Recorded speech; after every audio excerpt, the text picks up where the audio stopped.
Muito bom dia, família Soma. Tudo bem com vocês? Todos bem? Graças a Deus. Estamos numa série em Colossenses, hoje segundo sermão.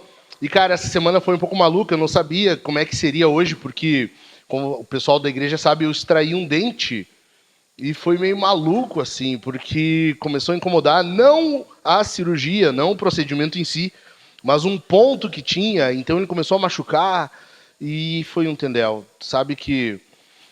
Mas a gente tem que ver o lado bom, né? A gente é acostumado só a reclamar. Então eu fui ontem me pesar e eu perdi peso. Às vezes é bom tu perder um dente.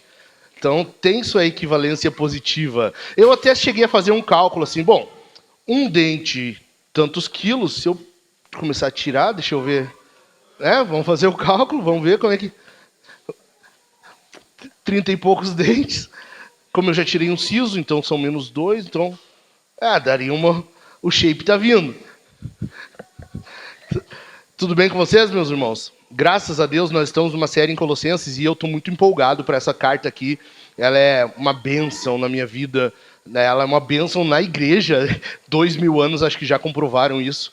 E está sendo muito bom iniciar isso aqui. Hoje o segundo sermão vai mostrar para nós um pouquinho isso, justamente. Nós somos muito acostumados a ver o copo meio vazio. Nós somos acostumados a ver a coisa pelo lado ruim. E a nossa época, ela encoraja muito isso. Afinal de contas, nós temos avaliações na internet, né, em que tu coloca lá os teus desagrados, aquilo que tu não gostou. Hoje tem Reclame Aqui. Então é muito fácil tu pegar e começar a reclamar em tudo que é ruim. E tu vai fazer uma avaliação no Google. E tu vai, enfim... É muito fácil nós começarmos a reclamar, murmurar e ver as coisas ruins. E hoje, o texto de hoje vai nos mostrar que a gente precisa lutar contra isso. A gente precisa começar a ver algumas coisas positivas, algumas coisas boas que têm acontecido. Então eu quero que tu abra a tua Bíblia aí já em Colossenses. Abre na carta de Paulo aos Colossenses, capítulo 1. E hoje nós vamos iniciar a segunda parte da carta. Se tu lembra bem, se tu... não esqueceu completamente o conteúdo da semana passada, eu expliquei que a carta de Paulo aos Colossenses ela é dividida em 4. Lembram? Óbvio, cada parte dessas, exceto a primeira, vai ter umas subdivisões. Ela vai ter uma divisão menor dentro da parte. A primeira parte nós vimos semana passada, foi só o versículo 1 e 2.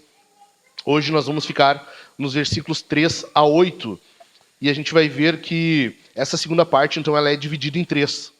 A segunda parte de Paulo vai falar sobre ações de graças, gratidão a Deus, oração pelos irmãos, pela igreja. E hoje nós vamos ficar com a parte da gratidão, das ações de graças. Acharam aí Colossenses 1, do 3 ao 8? Amém? Acharam? Então vamos lá. A segunda parte, como eu estava falando, só para vocês entenderem melhor, ela vai do 3 até o 23, certo? Ela vai do capítulo 1, versículo 3... até o versículo 23. Hoje nós vamos ficar só até o versículo 8. Do 3 até o 8. Diz assim a palavra de Deus. Ação de graças. Damos sempre graças a Deus, Pai de nosso Senhor Jesus Cristo, quando oramos por vocês. Desde que ouvimos da fé que vocês têm em Cristo Jesus e do amor que vocês têm por todos os santos, por causa da esperança que está guardada para vocês nos céus. Desta esperança vocês ouviram falar anteriormente por meio da palavra da verdade do Evangelho, que chegou até vocês. Esse Evangelho está produzindo fruto e crescendo em todo o mundo, assim como acontece entre vocês desde o dia em que ouviram e entenderam a graça de Deus na verdade. Versículo 7. Isso vocês aprenderam de Epáfras, nosso amado conservo, e em relação a vocês, fiel ministro de Cristo. Epáfras, lembram? Foi quem plantou a igreja em Colossos. Epáfras foi discípulo de Paulo e ele foi até Colossos e lá ele iniciou a igreja, lá ele plantou a igreja. Por isso que Paulo está dizendo que ele é o ministro da parte de Cristo, fiel ministro de Cristo. Versículo 8. O qual também nos contou do amor que vocês têm no Espírito.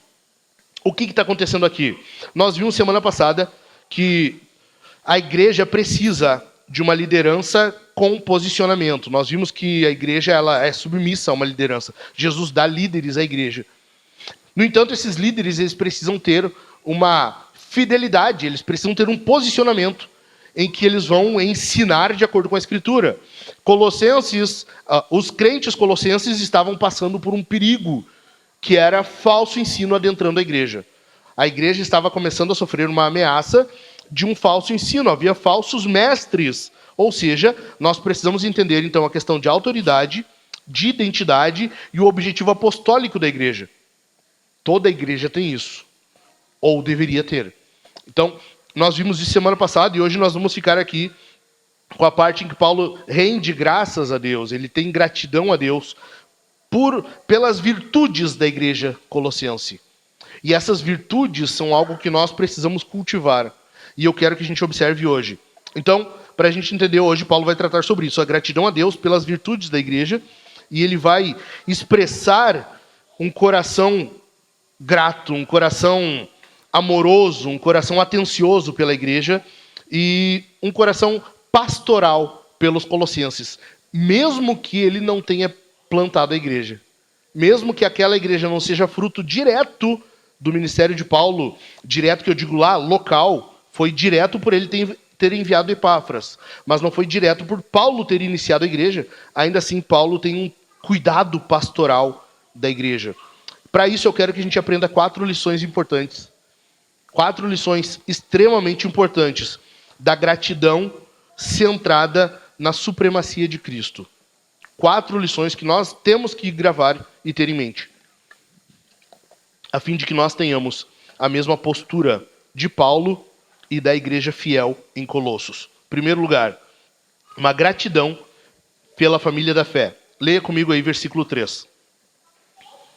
Versículo 3, Paulo está dizendo assim: damos sempre graças a Deus, Pai de nosso Senhor Jesus Cristo, quando oramos por vocês. Paulo está dizendo o quê? Gente, olha só, eu não conheço vocês pessoalmente, eu não vi vocês ainda, mas o que acontece? Eu sou muito grato por vocês. Eu rendo graças a Deus quando eu estou orando, e o fato de eu orar, a minha oração, ela é composta por gratidão a Deus por vocês. Lembre-se, a igreja de Colossos estava passando por alguns problemas iniciais ainda, estava no início, mas Paulo está agradecendo por toda a igreja. Lá na igreja tinha os camaradas problemáticos, tinha aquela turma que tinha seus problemas, sabe? Tinha aqueles irmãos que na folga de Epáfras ligavam para ele: ô irmão, tá por casa? Eu preciso conversar contigo, sabe? Eu preciso de um conselho. E ia lá e procurava ele no dia da folga, no Shabá dele. E acontece, tinha esse pessoal. Paulo está dizendo o quê? Ele agradece por todos. Damos sempre graças a Deus por vocês. Paulo, ele é extremamente grato por essa igreja. Mesmo que nela tenha alguns imaturos, tenha alguns problemáticos, ele agradece por todos os colossenses. Além disso, essa ação de graças de Paulo, ela é uma consideração reverente. Ele está em oração. É uma consideração reverente por quê? Porque a gratidão dele leva ele a orar. O fato de ele ser grato por aquela igreja faz com que ele dobre os seus joelhinhos e renda louvores a Deus. É uma consideração reverente por aquela graça de Deus na vida daquelas pessoas. Ele reconhece que a graça de Deus não foi então somente para ele, mas a graça de Deus está sendo derramada por outros. E isso faz com que ele tenha um coração muito grato. E a gratidão no coração faz com que ele tenha oração. E uma coisa vai alimentando a outra. E isso vai se tornando um costume, um hábito, uma disciplina. Tu precisa entender isso aqui. A ação de graças precisa resultar necessariamente em constante oração. Tu precisa cultivar um coração grato. E ao cultivar um coração grato, isso precisa resultar em oração a Deus. Em reconhecimento de que aquilo ali não é obra tua, não é obra nossa, é obra de Deus. É Deus que está fazendo. Isso precisa nos fazer levar a Deus em oração. Tem um comentarista bíblico que diz: na mesma medida em que os cristãos tiverem uma mentalidade contínua de oração, eles terão uma mentalidade de gratidão.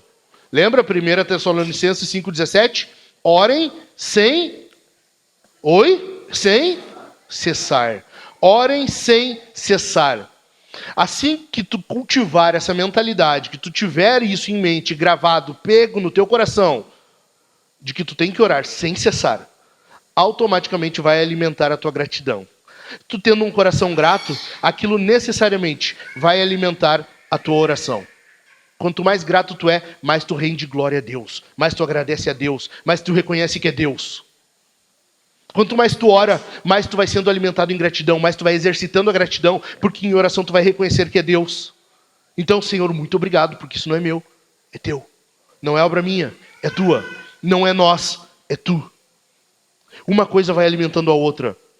A ação de graças alimenta a oração, e a constante oração lembra de agradecer.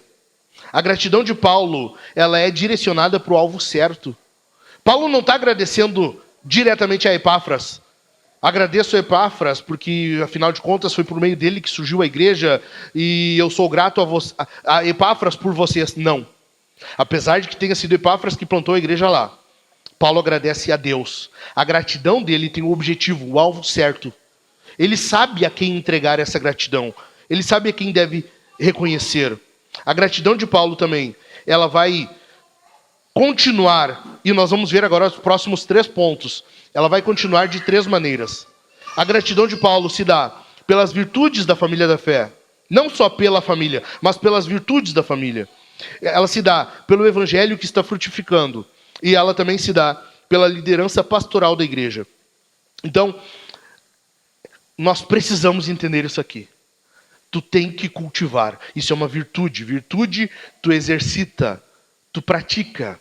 Tu tem que exercitar um coração grato. Tu tem que exercitar a gratidão. Pare de ver o copo metade vazio. Pare de ver o copo meio vazio. Comece a ver aquilo que Deus tem feito.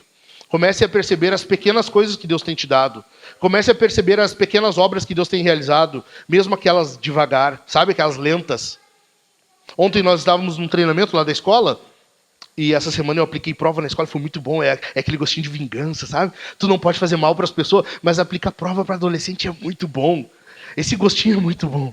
Cara, dá uma sensação assim, de justiça, sabe? Aquele gostinho. É um prato que se come frio. Tô brincando, não é para tanto. E a gente passou por um treinamento, e durante o treinamento é para educação cristã clássica, e um dos princípios da educação é a festina lenta, que é basicamente um princípio de César, César Augusto, se eu não me engano, que basicamente é apresse-se devagar. Tem coisas que Deus faz que são bem lentas, mas quando aquilo ali muda, quando Deus realiza, aí deslancha. Tem coisas que vão acontecer de forma imperceptível, até que tu perceba a mudança. Tem coisas que tu vai perceber só depois que ocorreu. Ainda assim, tu precisa exercitar a tua gratidão. Ainda assim, tu precisa exercitar um coração grato a Deus. Amém?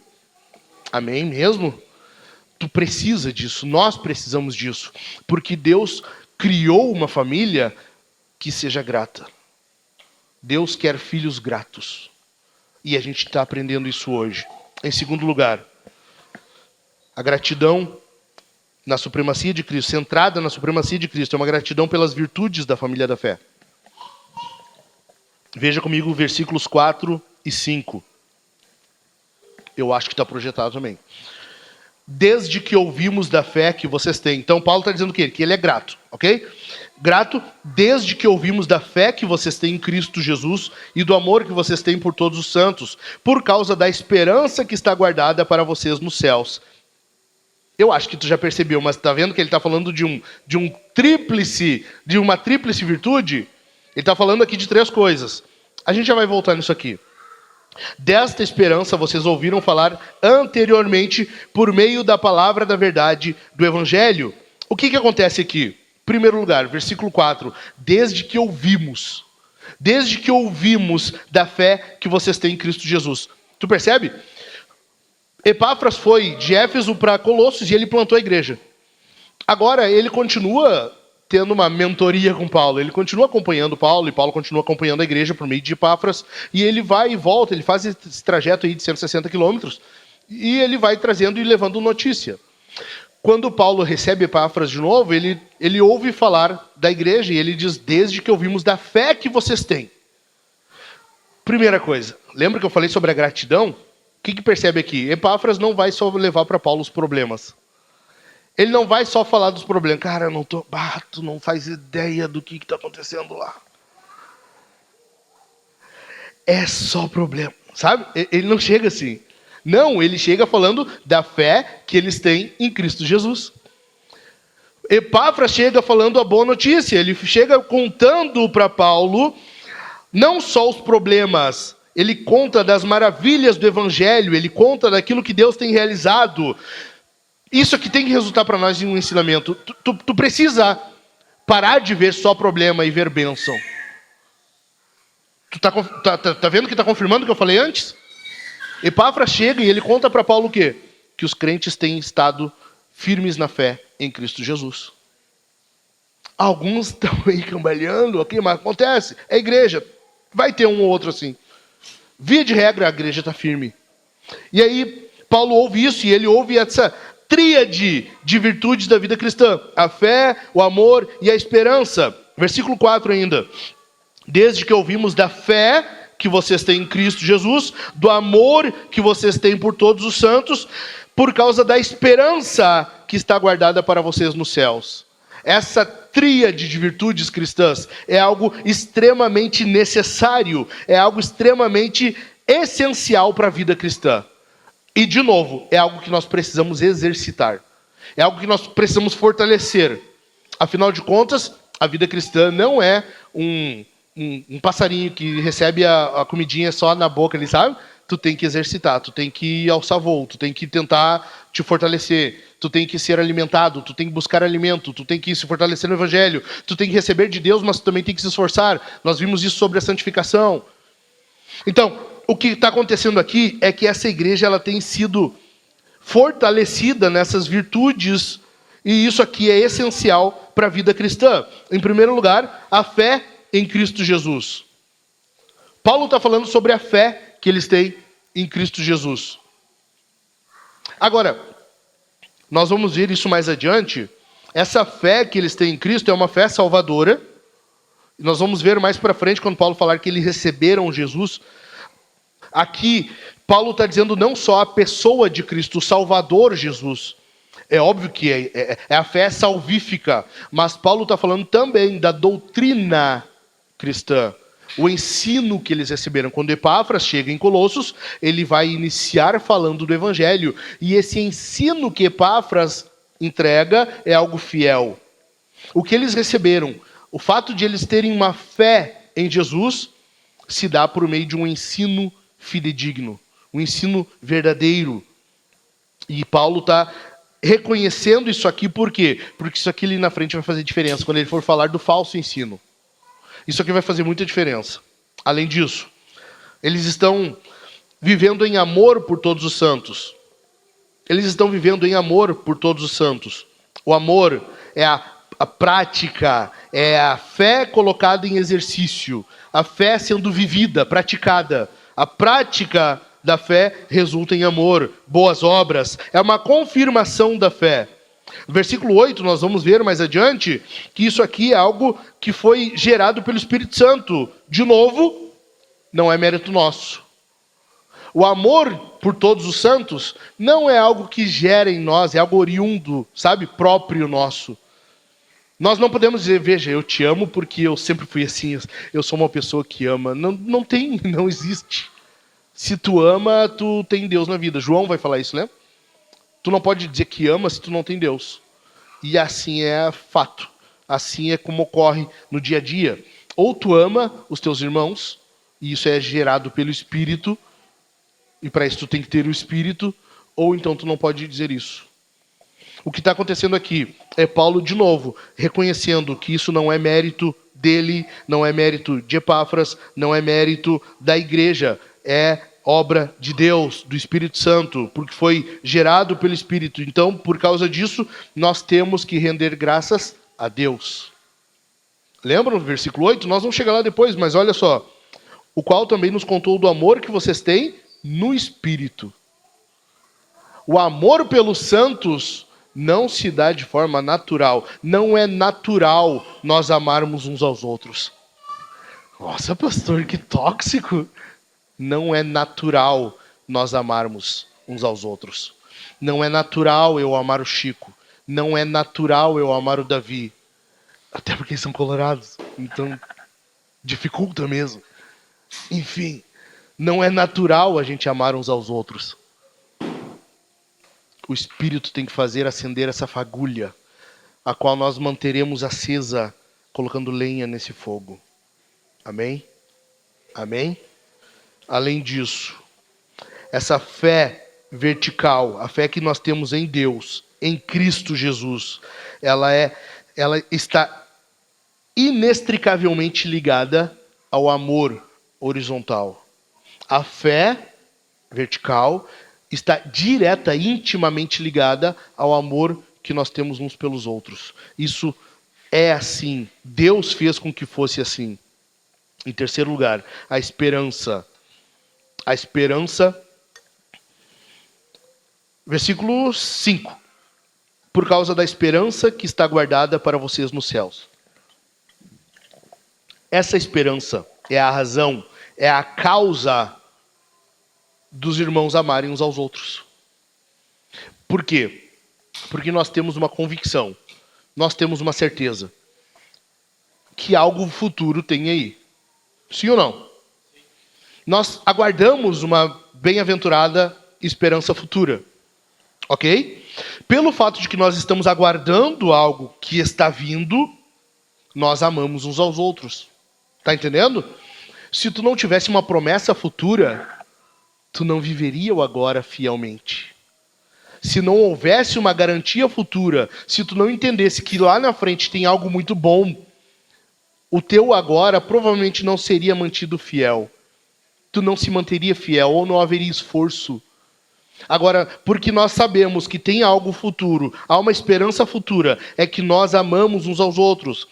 Essa esperança, então, ela é a causa, ela é o combustível do amor. A esperança do porvir, versículo 8 de novo, Paulo fala nos céus. Essa esperança do porvir fazia com que os crentes em Colossos amassem uns aos outros. Aqui tem um termômetro, de novo, eu falei, né? A oração é um termômetro da tua gratidão. Se tu consegue perceber se tu é grato pelo tanto que tu ora. Esse é um termômetro.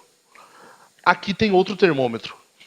A tua fé no porvir, a tua fé na esperança futura, ela determina a forma como tu te relaciona com os irmãos. Ela molda a forma como tu te relaciona. Se tu é frio nos teus relacionamentos eclesiásticos, tu provavelmente tem pouca esperança futura. Se tu não exercita, se tu não exercita, se tu não alimenta o relacionamento com os irmãos, o relacionamento amoroso, fraternal dos irmãos, provavelmente a tua expectativa futura, ela está fraca. Ela está cambaleante. Tá entendendo? Sim ou não? Estão comigo?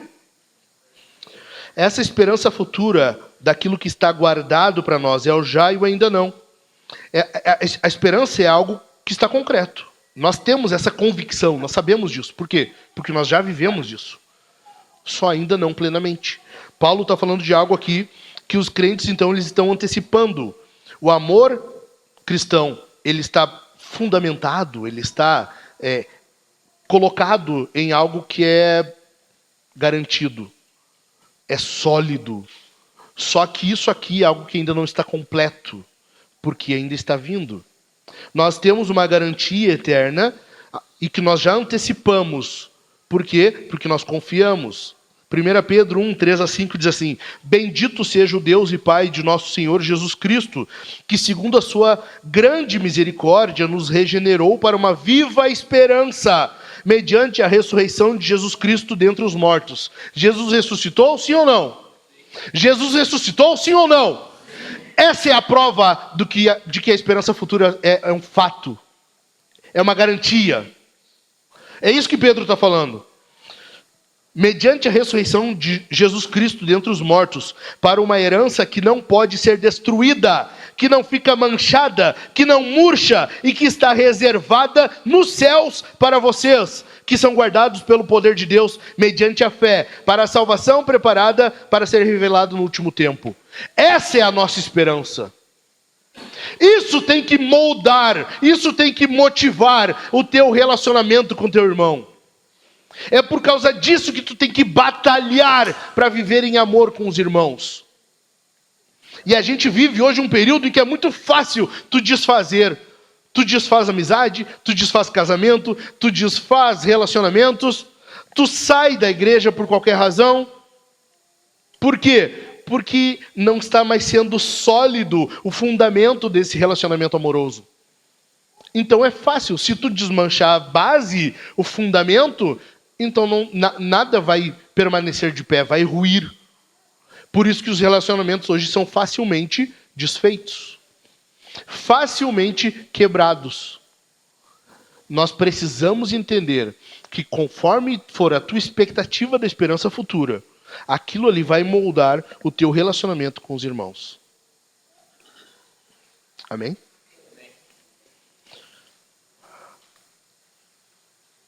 Essa expectativa futura que nós experimentamos, essa antecipação na ressurreição, na consumação, ela se dá porque ela já iniciou na ressurreição de Jesus. E lá na frente, no final do capítulo, nós vamos ver que nós já estamos com Cristo nessa ressurreição. Por isso que nós já antecipamos isso, já vivemos isso. Tem um reformador, Philippe Melanchthon, ele comentando isso aqui, ele fala assim: a ação deles, dos crentes de Colossos, não é estimulada pelo desejo de ganhar alguma coisa em troca, pois as coisas não podem ser obtidas pelo mérito humano, nem receber dele o devido valor. Pelo contrário, essas mesmas recompensas os estimulam e os entusiasmam, de modo que anseiam por agradar a Deus e mostrar toda a gratidão que puderem. Essas boas ações também não são o preço pago pela recompensa. Veja, tu não faz coisas boas para pagar um preço, sabe? Tu não faz isso. Essas boas ações também não são o preço pago pela recompensa. Elas são sinais de gratidão pela recompensa já recebida e possuída. É porque tu já tem isso. É porque a ressurreição, a consumação já ocorreu, que tu vive hoje fielmente. Tu te esforça, tu te empenha pelo amor ao irmão, pelo fortalecimento da igreja, por manter um coração grato. É por isso que nós vivemos hoje nos empenhando pela igreja, nos empenhando pelos irmãos, porque afinal de contas, a ressurreição é um fato, já aconteceu. Bendito é o nome do Senhor. Bendito é o nome do Senhor. Nós recebemos uma herança celestial. Isso nos provoca, nos leva a amar mais. Nós amamos mais. E amar mais faz com que nós recebamos galardão. Tu está entendendo que é um ciclo? Tu recebeu uma herança celestial. E por causa disso, isso te leva a amar a igreja, se dedicar aos irmãos. O fato de tu fazer isso vai gerar galardão, vai aumentar a tua recompensa, a tua herança celestial, que vai fazer amar mais. E aí vai aumentando. Bendito é o nosso Deus, que não se contenta em nos dar a salvação, Ele nos dá uma herança celestial. Tem um detalhe muito importante aqui, eu não sei se tu percebeu. A ordem aqui de Colossenses está invertida, ou melhor, está diferente. Tu percebeu isso? Paulo fala dessas mesmas 3 virtudes aos coríntios. Tu já percebeu? Ele fala da fé, da esperança, do amor. E nessa ordem, aos coríntios ele fala fé, esperança e amor. Aqui aos Colossenses ele vai mudar um pouquinho. Ele vai falar sobre a fé, o amor e a esperança. Tem um detalhe aqui que a gente às vezes pode passar despercebido. Por que ele fala assim aos coríntios, terminando com amor? Lembram? Eu expliquei na carta aos Filipenses. É uma carta. Então, conforme tu está lendo a carta, aquilo que vem por último é o que o autor quer que fique mais gravado. Tu está lendo uma carta, então o final da carta é muito importante porque provavelmente é aquilo que tu mais vai lembrar do que está escrito. Quando Paulo fala da fé, a esperança e o amor, ele está enfatizando aos coríntios o amor. Ele quer que haja mais amor entre os irmãos, porque afinal de contas, a igreja em Corinto precisava muito. Estava meio complicado o negócio. Uns dizem que são de Paulo, uns de Apolo, uns de Cefas, que é Pedro, e uns de Cristo. Eles estão divididos. Eu não vou te seguir nada, eu sou de Paulo. Não, eu sou de Apolo. Aí tinha os piorzinhos, que a gente acha que são os mais piedosos. Não, são os piores. Eu sou de Cristo. Tipo, eu não me submeto a liderança nenhuma. Só Jesus manda na minha vida. Sabe aquele crente ruim, desobediente? É tipo isso. Por isso Paulo vai enfatizar. Paulo, quando ele vai falar da ceia, capítulo 11, ele vai dizer assim, que os mais ricos chegavam primeiro e se embriagavam. Eles comiam tudo que tinha para comer, não deixavam para os pobres que chegavam mais tarde, bebiam o vinho todo. Esse é o cálice da nova aliança. Ele diz, opa! Quando os pobres chegavam, eu te considero. Entende por que Paulo está enfatizando o amor entre eles? Por que Paulo vai falar sobre a esperança no final para Colossenses? Porque, afinal de contas, tem um falso ensino rondando a igreja. Tem um falso ensino entrando nas portas da igreja e está começando a cativar corações. E é por causa disso que ele está falando sobre essa esperança. Ele quer que os crentes tenham vivo em seu coração que a esperança, aquilo que eles aprenderam e que gerou neles essa viva esperança, seja fortalecido.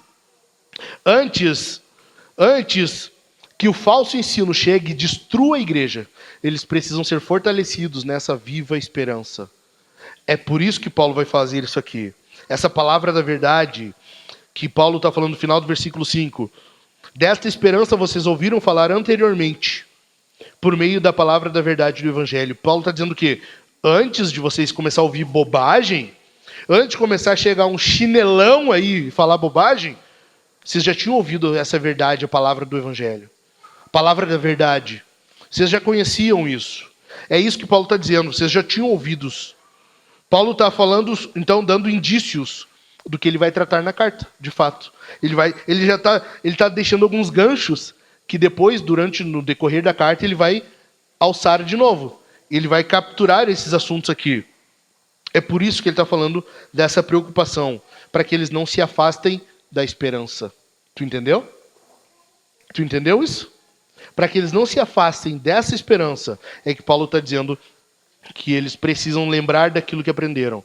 Em terceiro lugar, Paulo vai ser grato e ele vai render gratidão a Deus pelo evangelho frutífero. Versículo 6. Palavra da verdade do evangelho, finalzinho do 5, que chegou até vocês. Esse evangelho está produzindo fruto e crescendo em todo o mundo. Assim como acontece entre vocês, desde o dia que ouviram e entenderam a graça de Deus na verdade. Paulo está reconhecendo primeiro aqui o quê? O evangelho que chegou a vocês. Ele está identificando aqui a catolicidade da igreja. A gente é católico agora? Sim, nós somos católicos. Nós não somos católicos romanos, até porque há uma contradição, né? Católico, universal, romano. Como assim? Como assim? Católico romano. Não tem, sabe? Universal, local. É uma contradição. Igreja católica romana. Pô, mas é universal ou é romana? Não faz sentido. Enfim. Deixa o gesso para lá. Vamos continuar aqui.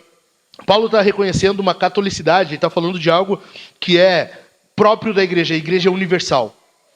Esse evangelho, ele não tem limites, não tem fronteiras, não tem barreiras que possam segurá-lo. Paulo está dizendo que o evangelho, ele vai até onde Deus quiser. Para Timóteo, ele vai chegar ao ponto de dizer que a palavra de Deus é indomável. A palavra de Deus não tem nada que a segure. E ele está reconhecendo isso. O evangelho, ele chegou até Colossos. Paulo não chegou a Colossos, o evangelho chegou. Paulo não foi até lá, o evangelho foi. Paulo está reconhecendo isso aqui. 3 coisas sobre a catolicidade da igreja, bem rápido. Em primeiro lugar, é uma catolicidade geográfica. A igreja, ela está em todos os lugares. O evangelho chega a todos os lugares. Esse evangelho, ele é fiel e ele avança.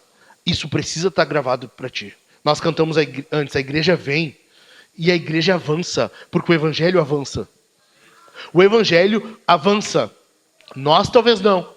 Nós talvez não faremos muita coisa, mas se nós nos mantivermos fiéis, o evangelho continuará avançando. O evangelho continuará indo avante e Deus será glorificado. Eu preciso falar isso aqui. Eu preciso. Talvez tu não te empenhe tanto pelo evangelho. Talvez eu não me empenhe tanto, mas ele continuará avançando porque ele não é nosso, ele é de Deus. A gratidão é porque justamente nós reconhecemos que é graça, é Deus que realiza. Talvez a gente não faça, Deus fará mesmo assim, porque Ele não depende de nós. O Evangelho não está preso a nós, Ele vai aonde a gente não vai. Ele vai aonde nós não vamos. O Evangelho é indomável. Nada segura, não tem fronteira, não tem barreira. Nada impede o avanço do Evangelho. Isso significa que é privilégio nosso servir. É privilégio quando tu abre tua boca e tu fala do Evangelho para alguém. É privilégio tu poder comunicar essa palavra de esperança. Não é que tu tá fazendo um favor para Deus. Não é que Deus vai olhar para ti. Oh, que queridinho.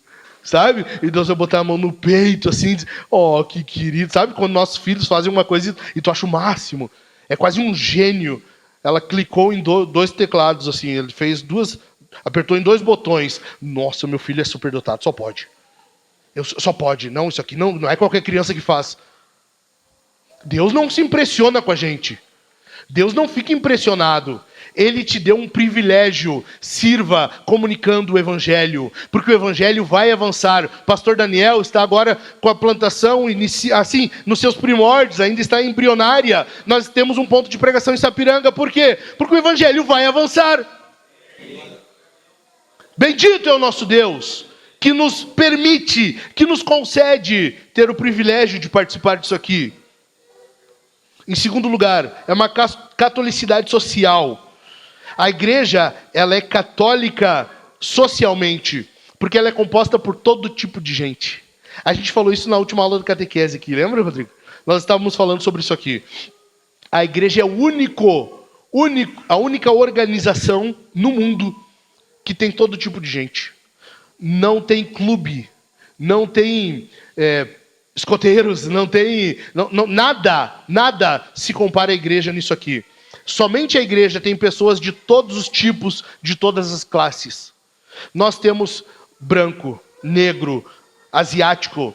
A igreja, ela é composta por alto, por baixo, por gordo, por magro, por gordo que está ficando magro.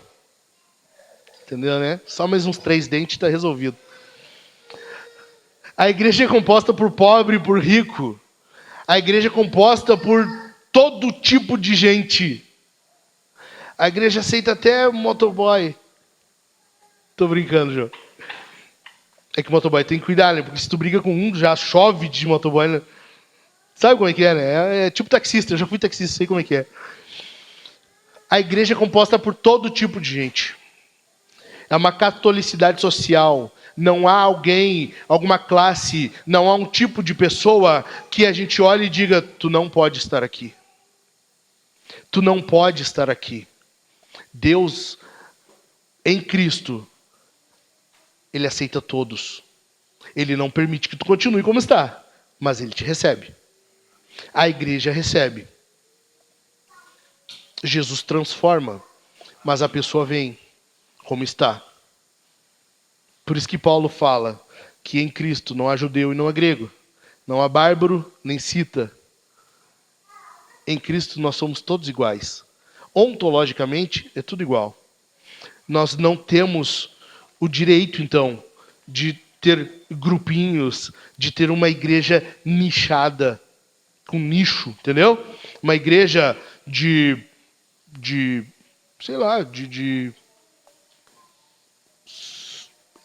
É que me veio uma coisa, eu não posso falar. Vai ser cancelado, certo? Então eu não vou falar. Deixa eu pensar em outra coisa. Uma igreja só de lutador de jiu-jitsu. Sabe? Agora o Bruno e o Dani, 2 armas brancas, vão abrir uma igreja só para jiu-jiteiro. Não faz sentido. Não faz sentido. Porque afinal de contas, a igreja é para todos. Não faz sentido nós termos uma igreja só para sobrepeso. É um nome bonitinho para gordo, né? Sobrepeso. Não faz sentido. As comidas serão as melhores, fato. Tá? Não se discute. Mas não faz sentido. Por quê? Porque a igreja ela tem catolicidade social. Todo tipo de gente. Amém? Em terceiro lugar, a catolicidade temporal. A igreja é composta por todos os santos de todas as épocas. O N. Gruden, quando está explicando isso aqui, ele fala que a igreja ela é composta por santos de todas as épocas, todos os que aguardavam em Cristo, mesmo no Antigo Testamento, a salvação era por graça. As pessoas, elas aguardavam o Messias. Elas não sabiam a pessoa que viria, mas elas sabiam que viria. A semente da mulher viria. E o fato de crer nisso salvou. Essas pessoas fazem parte da igreja. Essas pessoas fazem parte do mesmo grupo que nós hoje. A igreja ela é composta por gente de todas as eras, todas as épocas. Ok? Entendido?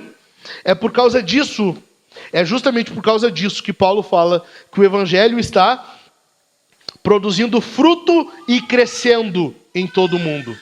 E cara, eu acho fenomenal isso aqui. Porque ele vai pegar um gancho de Gênesis 1:28. Qual é o mandado de Deus para Adão?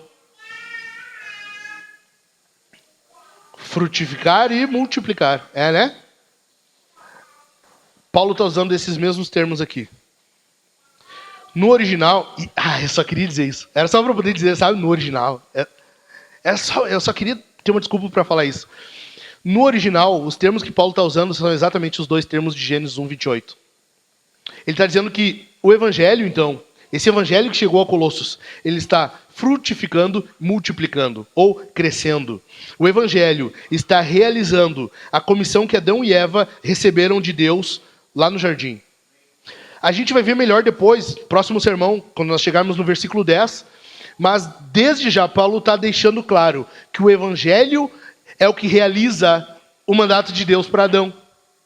Quando Deus fala para Adão crescer e multiplicar, ele está sendo realizado por meio do evangelho. Tu quer obedecer o mandato cultural de Adão? Tu quer obedecer o que Deus ordenou a Adão? Prega o evangelho. Fala de Cristo. Esse evangelho, por onde ele chega, por onde ele passa, ele vai produzindo fruto, ele vai frutificando e crescendo, multiplicando. Os filhos biológicos e filhos na fé são a realização disso aqui.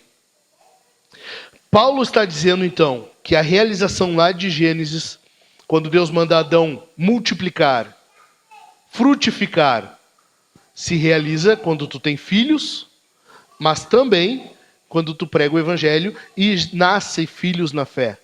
Quando filhos são gerados no evangelho, o evangelho realiza isso aqui. Veja, o primeiro Adão fracassou, é ou não é? Agora vem o segundo Adão. E o segundo Adão realiza isso por meio de nós, pelos filhos na fé. O segundo Adão, ele torna esse mandado que Adão recebeu, o primeiro Adão, ele torna isso realizável por meio do evangelho. O evangelho faz com que isso aqui se torne uma realidade. A minha pergunta para ti é, o evangelho tem crescido no mundo? Ele tem crescido na tua vida?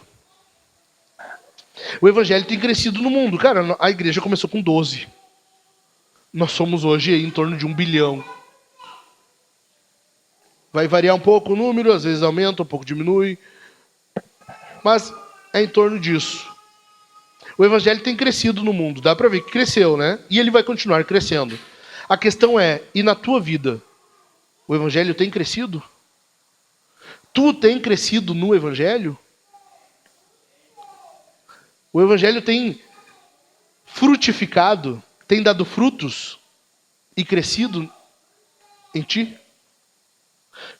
Ou tu tem gerado frutos e crescido no evangelho? As pessoas que têm contato contigo, elas percebem a frutificação do evangelho na tua vida?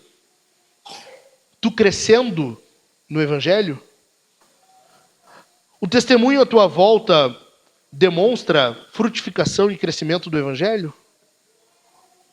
A questão aqui é, tu precisa entender que o evangelho realiza o mandado de Adão na tua vida. Assim como Adão tinha que obedecer aquilo lá, nós temos que obedecer hoje. Então tu precisa comunicar esse evangelho que chega onde nós não chegamos, mas tu também tem que crescer nele, tu tem que dar frutos, tu tem que crescer no evangelho. Amém? Lembrando, de novo, o evangelho é graça.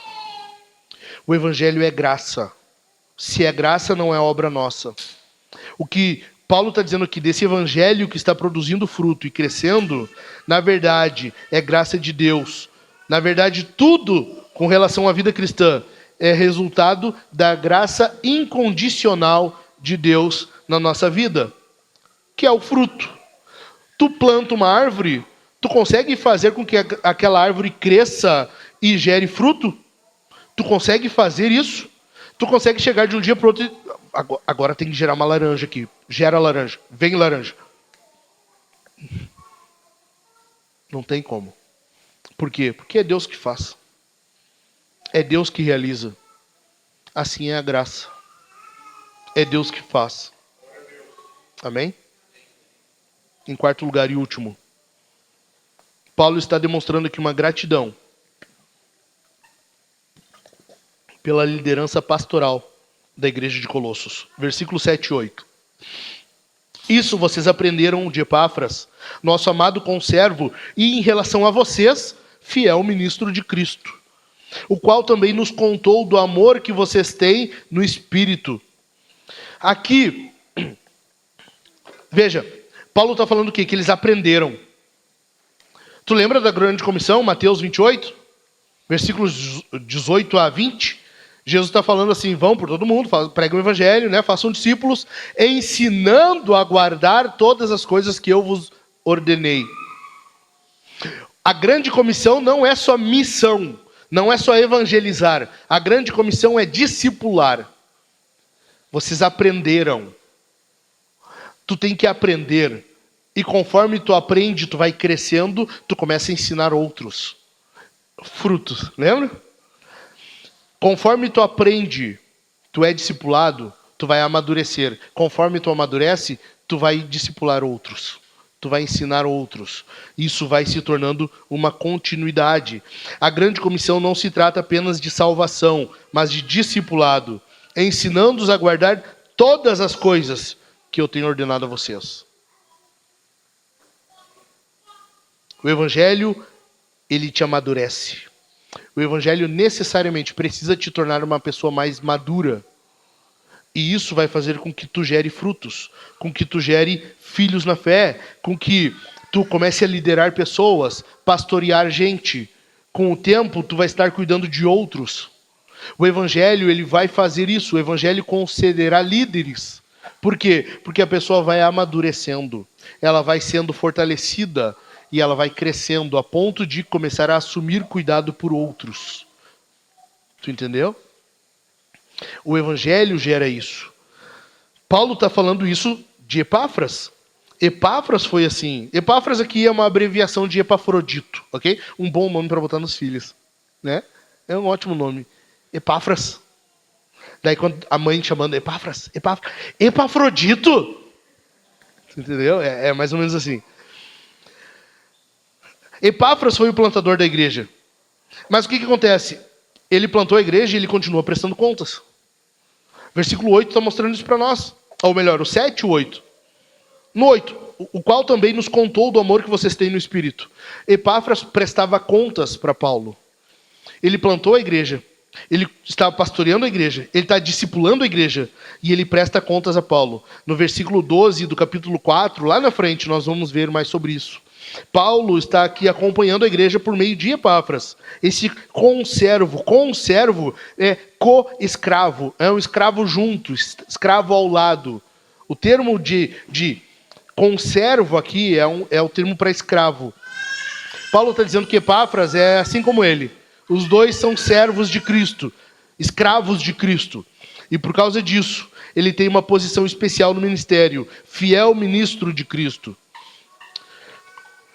Um comentarista bíblico escreveu assim: Paulo está assegurando aos colossenses que o evangelho apostólico que eles ouviram e entenderam na verdade, o que ele fala no versículo 6, é exatamente o mesmo, é exatamente o que eles aprenderam com Epáfras, o que eles ouviram de Epáfras. Aquilo que o ensino que os apóstolos ofereciam, o ensino apostólico é exatamente o mesmo que os colossenses ouviram de Epáfras. É isso que Paulo está dizendo. Em contraste com os falsos ensinos que eles estão enfrentando. Basicamente, Paulo está enfatizando que a liderança da igreja, esse fiel ministro, esse líder que eles têm, que é Epáfras, esse conservo, esse escravo junto de Paulo. Por quê? Porque o que ele está ensinando deve ser ouvido. Paulo está dizendo assim, em outras palavras, está chegando muito chefe para pouco índio aí. Tem muita gente querendo levantar a voz e falar alguma coisa aí, e vocês têm que ouvir um cara. Vocês estão ouvindo, já ouviram dele, vocês receberam isso dele, e vocês têm que continuar ouvindo dele. O que ele está falando, ele é conservo, ele está ao lado. O que ele está falando é exatamente o que eu estou ensinando. A fidelidade da mensagem apostólica estava em Epáfras, não nos falsos mestres. Paulo está reforçando, enfatizando a liderança do pastor local. Ok? Amém? Enquanto eu não falar besteira aqui, enquanto eu não falar heresia aqui, enquanto eu não chegar diante de vocês com ensinos heréticos que distorcem a Bíblia ou que afastam da Bíblia, vocês têm o dever de me ouvir. E eu sei que é meio complicado, né? É ruim falar de si próprio, é ruim falar assim, vocês precisam me ouvir. Mas é a verdade. Enquanto eu não estiver inventando coisa, distorcendo a palavra, ou pegando a palavra e falando heresias, vocês têm o dever de me ouvir. Enquanto o ensino bíblico for fiel à Escritura, enquanto o ensino bíblico for, de fato, o ensino apostólico, a igreja tem o dever de ouvir o pastor. Amém? Vamos encerrar? 7 formas de como essa gratidão vai te fortalecer. 7 formas de como uma gratidão centrada na supremacia de Cristo vai te fortalecer. Em primeiro lugar, orando. A oração é necessária na vida cristã. Tanto que Jesus não fala, né, se vocês orarem, ele fala quando orarem. A oração isso é ponto pacífico, eu espero. Todos nós concordamos que a oração é necessário, correto? Amém? Então nós concordamos que tem que orar. A oração é uma forma de tu ser fortalecido na gratidão. Tu não pode dizer que é grato, minha irmã, tu não pode dizer que é grata se tu não ora. Não diga que você é grato por alguma coisa ou por alguém se você não ora agradecendo por aquilo ali ou por aquela pessoa. Não diga que você é grato a Deus. Não diga que você tem gratidão se aquilo ali não te leva a orar mais. Em segundo lugar, agradecendo pelos irmãos, mesmo os mais complicados. E essa é uma aplicação que eu botei para mim aqui. Entendeu? Eu quis, Maicon, agradeça pelos irmãos, mesmo os mais complicados. Paulo está agradecendo por todos. Paulo está agradecendo por todos os crentes de Colossos.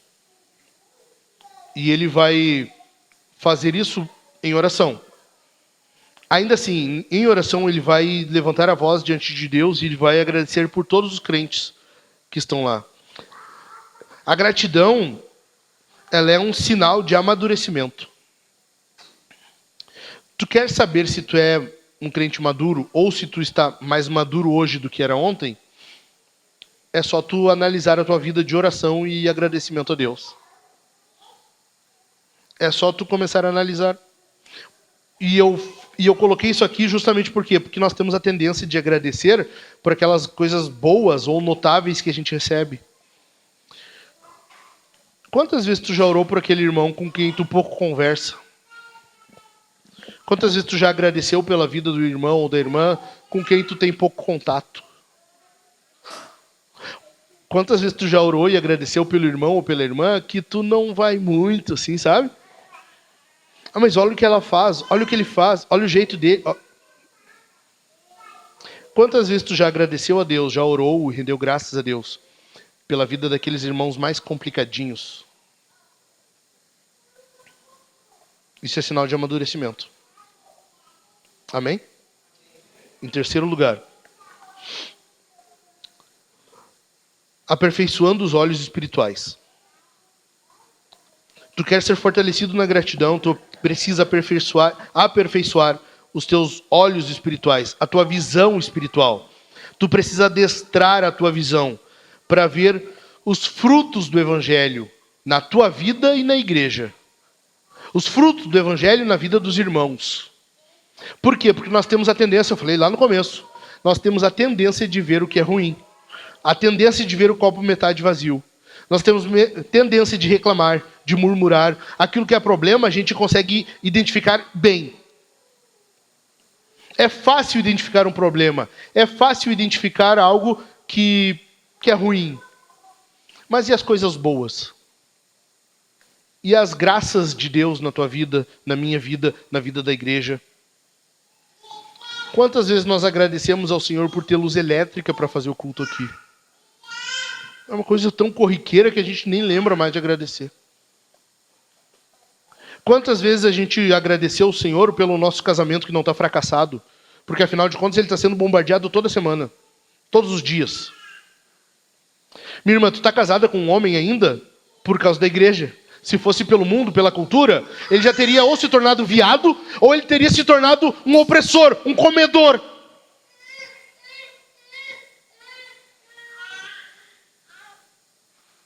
A pornografia, ela faz isso com o homem. Ou ele quer ser o comedor, ou então ele vai começar a inverter e dar outra parte que não deveria dar.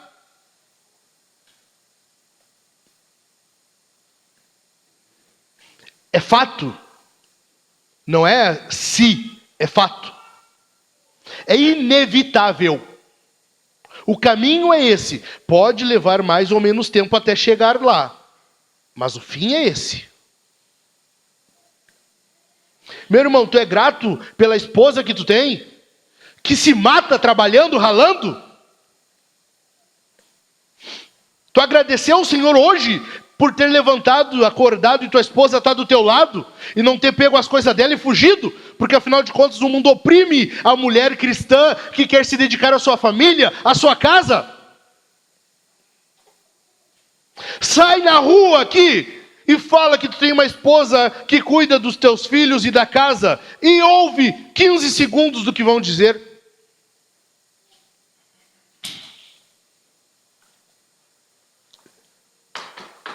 Quanto mais as que trabalham fora. Quanto mais as que trabalham fora, que daí é dupla jornada de trabalho.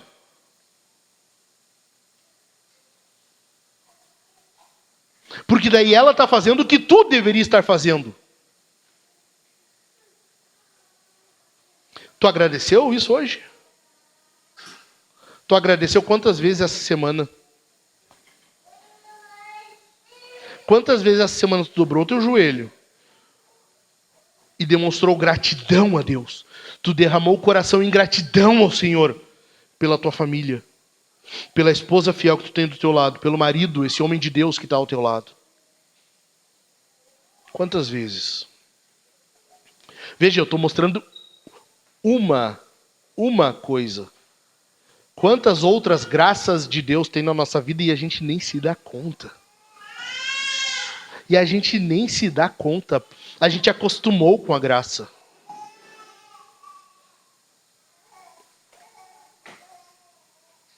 É fácil se acostumar com a graça, né?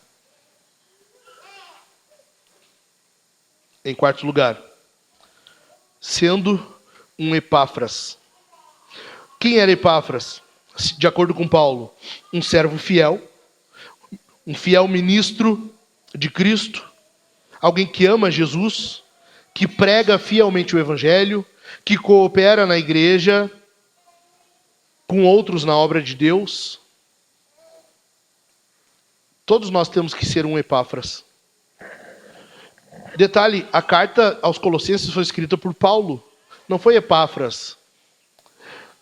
Pela igreja, a relação da igreja de Colossos com alguém conhecido, associado a essa igreja, qual o nome primeiro que vem? Paulo. Quem escreveu a igreja de Colossos? Paulo. A carta chegou a nós como Paulo, a igreja. Mas quem plantou a igreja? Quem que estava ensinando a igreja? Quem que estava pastoreando a igreja? Quem era o fiel ministro de Cristo àquela igreja? Epáfras. Muitas coisas a gente faz e não é percebido. E amém por elas. E amém por elas. Tem coisas que a gente faz e que nem sempre vai ser devidamente reconhecido. A carta de Paulo a Colossos.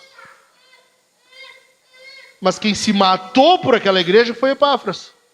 Quem estava se doando, um conservo.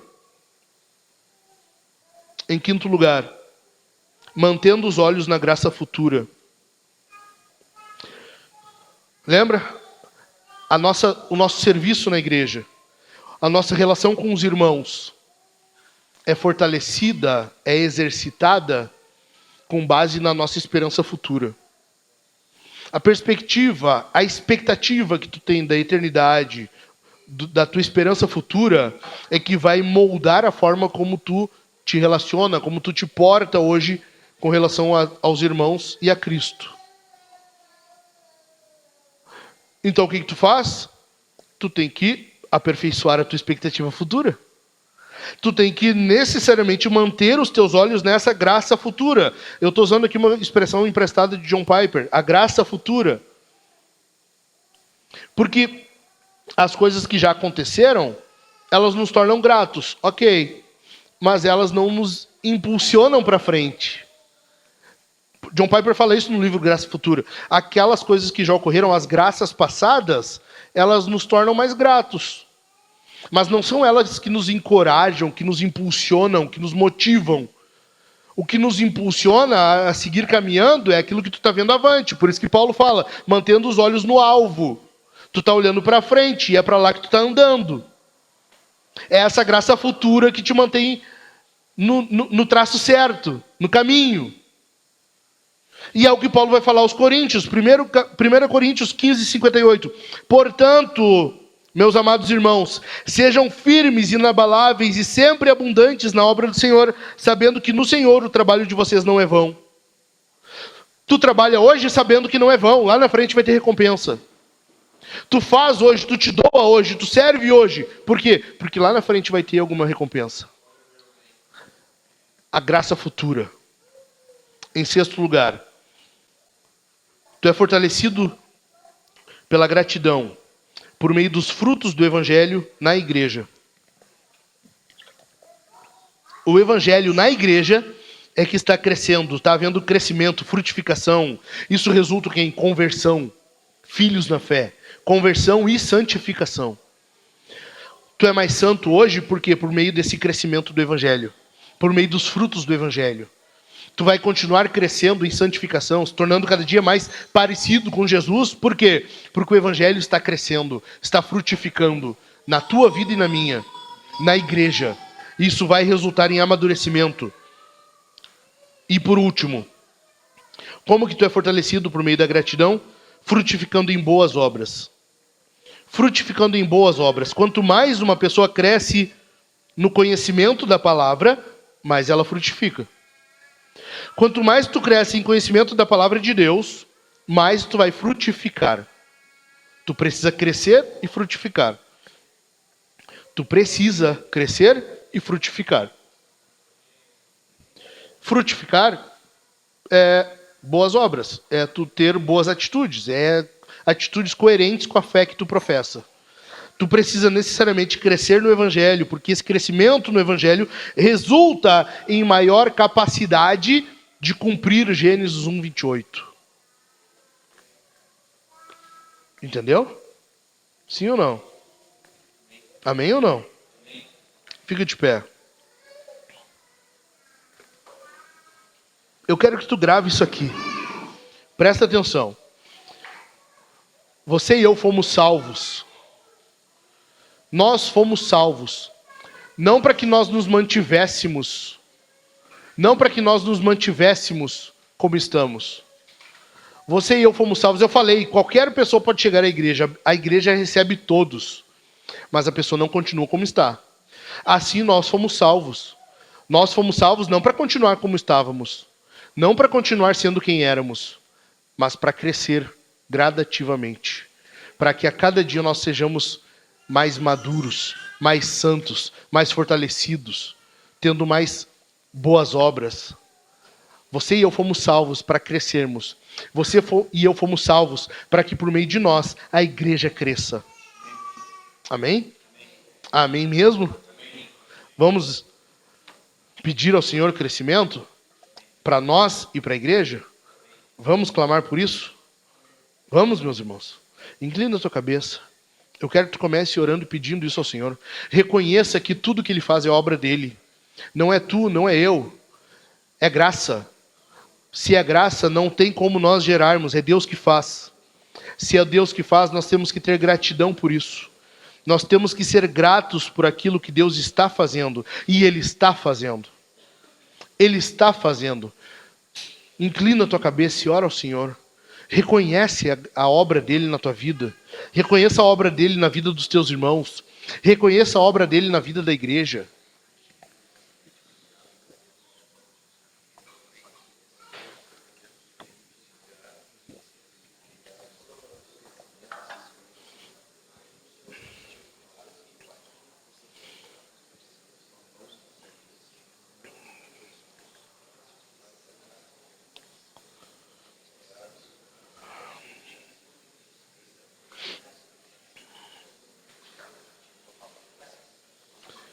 Bendito é o nosso Deus, santo, majestoso é o teu nome, Senhor.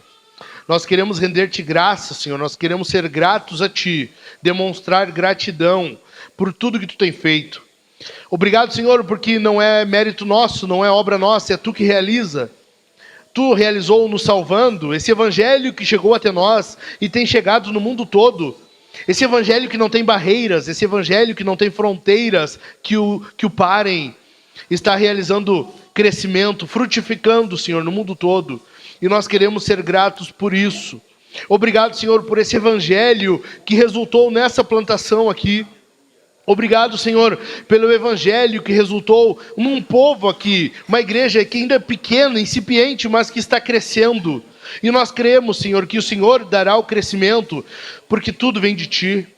Ó Deus, olha para nós com um olhar gracioso e conceda-nos que venhamos frutificar e crescer, tanto individual como coletivamente, que o crescimento seja uma realidade em nosso meio, que nós venhamos frutificar, que nós venhamos perceber esse crescimento, que nós venhamos perceber, Senhor, a Tua obra na nossa vida, na vida do irmão, na vida da irmã, que nós venhamos ser gratos por isso. Não permita-nos, Senhor, acostumarmos com a graça, mas que isso seja de fato reconhecido como um privilégio na nossa vida.